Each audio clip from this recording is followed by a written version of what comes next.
Hi, welcome! Today we're talking about school, something everyone has an opinion on because we've all been there. But have you ever wondered what school is like in Japan, Finland, or anywhere else? Is it all just waiting for the bell to ring, or is it totally different? We're about to take a world tour of schools and see what kids are doing all over the planet. There are some wild differences, but maybe some things are weirdly the same everywhere. I'm actually excited to learn about this with you. So, if you like exploring stuff like this, hit subscribe and like. Okay, enough intro. Let's get into it. Let's go to school. First stop, Japan, a land of ancient traditions and cutting-edge technology. But today, we're diving deep into their education system. And wow, it's not what you'd expect. Forget everything you think you know about high school. School here is all about the group, fostering a sense of unity and shared responsibility, not the individual. The emphasis is on collaboration and teamwork, creating a supportive environment where everyone can thrive. Students clean their own schools, a practice that instills a sense of ownership and pride. Scrubbing floors, teaching them the value of hard work and cleanliness. Cleaning bathrooms, a task often overlooked. But here, it's a lesson in humility and shared responsibility. And serving lunch to each other, fostering a sense of community and mutual care. No janitors. The students take care of everything. It's called Osoji, a daily cleaning ritual. And it teaches respect and responsibility, values deeply ingrained in Japanese culture. Lunch is a formal, healthy meal, carefully planned to nourish both body and mind. Eaten together in the classroom, a time for socializing and building relationships. Served by students, reinforcing the idea of service and community contribution. The focus is on community, building strong bonds and a sense of belonging, not cliques. Everyone is included, and everyone is valued. After classes, there are mandatory clubs, providing opportunities for students to explore their interests and develop new skills. And many students go to Juku, cram schools, a testament to the importance placed on academic achievement. For extra studying, the pressure to succeed is high. Their days are long, stretching far beyond the typical school hours, and super structured. Every minute is accounted for, maximizing learning and productivity. You're with the same class group, building deep and lasting friendships, or Kumi, your home away from home, for every subject, all year. The consistency fosters a strong sense of camaraderie. It's like a second family, a support system that helps you navigate the challenges of adolescence. There's no switching between, creating a stable and predictable environment. Different groups each period. You're with your Kumi through thick and thin. The system is about discipline, instilling a strong work ethic and respect for rules, respect for teachers, elders, and the learning process itself, and working as a unit. Collaboration is key to success. It's intense, demanding a high level of commitment and focus, but it creates a strong sense of belonging. You're part of something bigger than yourself. The group comes first, prioritizing the needs of the community over individual desires. Always. A core principle that shapes their entire educational experience. It's so different from what I'm used to, a stark contrast to the more individualistic approach I'm familiar with. Fascinating, offering a unique perspective on education and community, but honestly, a little intimidating. The level of discipline and structure is quite overwhelming. Imagine cleaning your own school, every nook and cranny, every day. It's a commitment to cleanliness and shared responsibility.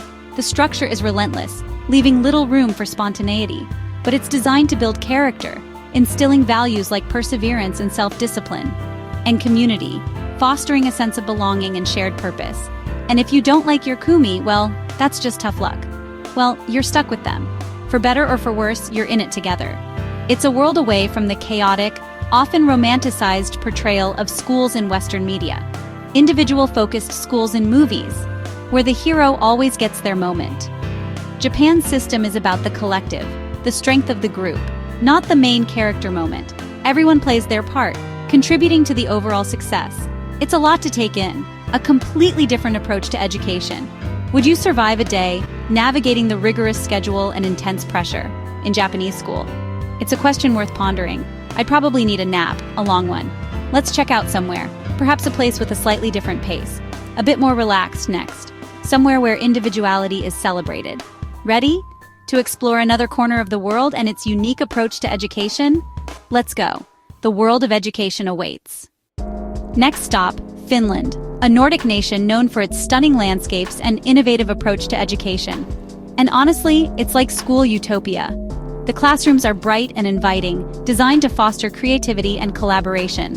School days are short, just 4 or 5 hours, allowing ample time for other pursuits. Kids don't start formal school until age 7. They believe children need time to develop naturally through play. Early years are for play. There's almost no homework. The focus is on learning in the classroom, not taking work home.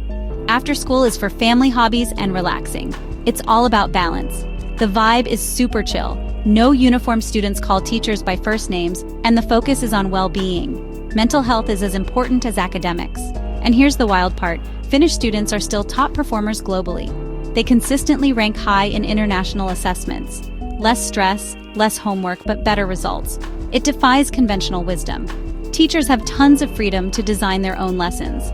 There are barely any standardized tests. Every school, big city or rural, gets equal funding and high standards. No good or bad districts, just good schools. The system is built on trust. Government trusts schools. Schools trust teachers, teachers trust students. It's all about equity and happiness. Kids play more, stress less, and still excel.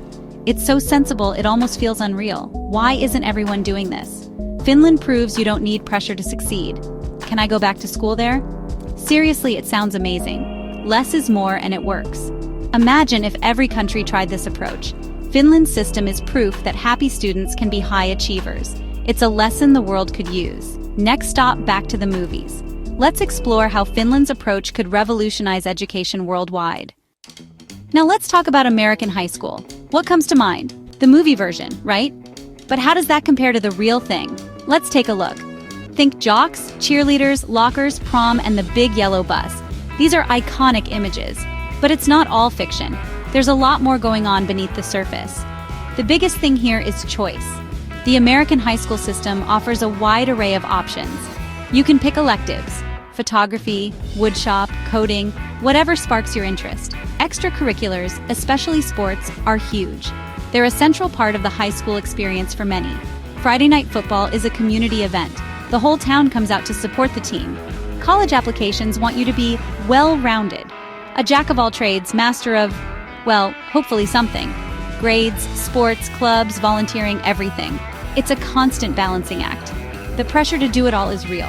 It can be overwhelming at times, but there's also massive inequality. This is a critical issue to understand. Schools are funded by local taxes, so resources vary wildly. This creates a huge disparity in opportunities. A wealthy suburb and a low-income city school can feel like different worlds. The difference in resources is staggering. Social life is a big deal. Finding your group, navigating cliques, and big events like prom and Spirit Week. These events shape the high school experience. It's a mix of academic and social pressure, with a side of school spirit. It's a unique and often intense combination. The freedom to explore is great, but the competition can be intense. Everyone is striving for success. It's big, messy, and complicated, just like the movies, but also nothing like them. The reality is often much more nuanced. The American system is about opportunity, but also about pressure and inequality. These two forces are constantly at play. You can reinvent yourself, but you're always being measured. Grades, test scores, rankings, they all matter. It's a paradox. Freedom and stress all at once. It's a constant push and pull. The highs are high, the lows are low. The emotional roller coaster is real. It's a unique experience, for better or worse. It's a formative time in a young person's life. Would you thrive or just survive? It's a question many students grapple with. It's a lot to handle. The pressure can be immense. Next, let's see what pressure really looks like. We're about to see a whole new level. On to India. Buckle up, you're in for a ride. Welcome to India, where school is all about exams. Everything revolves around high-stakes board exams in 10th and 12th grade. Your score decides your college, your career, your whole future. The pressure is intense from parents, teachers, and society. Classes are huge, teaching is traditional, and it's all about memorizing for the test. There's little room for creativity or discussion. Just learn what's on the exam. Private tutoring is massive. After school, students go to coaching centers for more studying. The competition is fierce. Millions of students, limited college spots. It's a race to the top, and only the best scores win. But there's also deep respect for education and teachers. Families sacrifice a lot for their kids' education.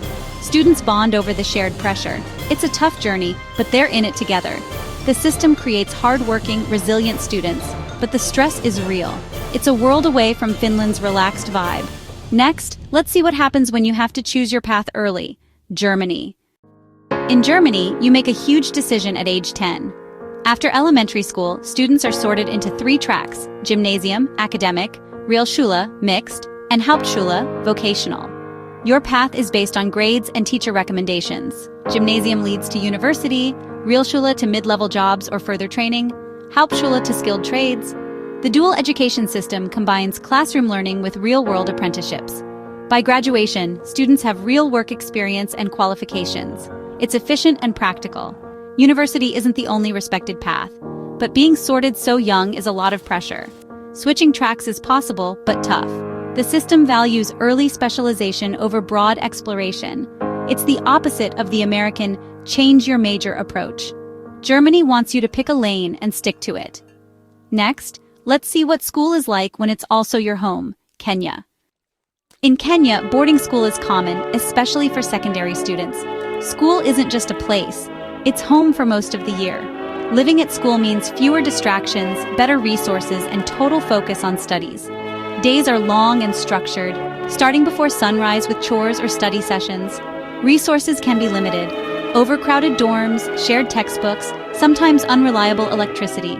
Being away from family is tough, but it builds independence and strong community bonds. Students become self-sufficient and form tight-knit groups. Academics are the focus. National exams can change your life. But there's also sports, music, and drama competitions. School pride is huge. Boarding school is a mix of discipline, hardship, and opportunity. It forges resilient, hardworking students.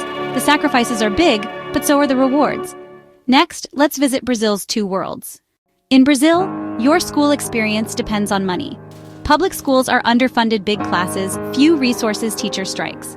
Most kids go to public school, but the quality is inconsistent.